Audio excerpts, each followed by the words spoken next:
High on a lonely mountain, far away from the noise of the world, Jesus took with him three of his closest friends, Peter, James, and John.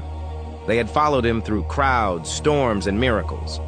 But that day they were about to witness something beyond their imagination. As they climbed, the air grew thin, and silence wrapped around them.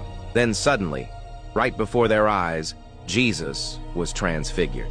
His face shone like the sun, brighter than any light they had ever seen. His clothes became as white as lightning, pure, radiant, and blinding in glory. And then something even more astonishing happened. Moses and Elijah, the great prophets of old, appeared and began talking with him. These were the men who had spoken to God on mountains long before, and now they were standing with the Son of God himself. It was as though time had folded in on itself, and heaven had come down to earth. Peter, overwhelmed by the moment, blurted out, "Lord, it is good for us to be here. If you wish, let us make 3 shelters, one for you, one for Moses, and one for Elijah." He didn't fully understand what he was saying.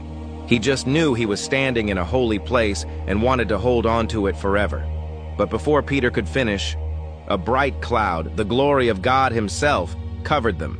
The mountain trembled with divine presence, and from within that cloud, a voice spoke, the same voice that once thundered over Sinai, "This is my beloved Son, with whom I am well pleased. Listen to him." The sound of that voice was too much to bear. The disciples fell face down, trembling in fear, their hearts pounding as heaven's majesty filled the air. But then, Jesus came close. He reached out and touched them gently. "Rise," he said softly. "Do not be afraid." And when they looked up, Moses was gone. Elijah was gone. The cloud had vanished.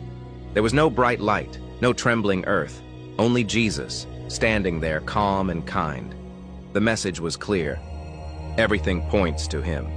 The law of Moses, the prophecies of Elijah, the voice of the Father, all directing us to one truth. Jesus is the Son of God, the one we must listen to.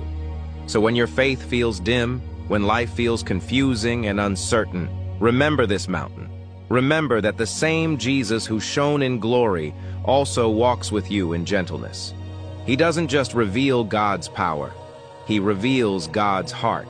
If this message challenged or encouraged you, share it with someone who needs to be reminded that Jesus is both mighty and merciful. And drop, "Lord, open my eyes to see your glory below" if you're ready to follow his voice above all others. Thank you for watching. The Lord bless you. Amen.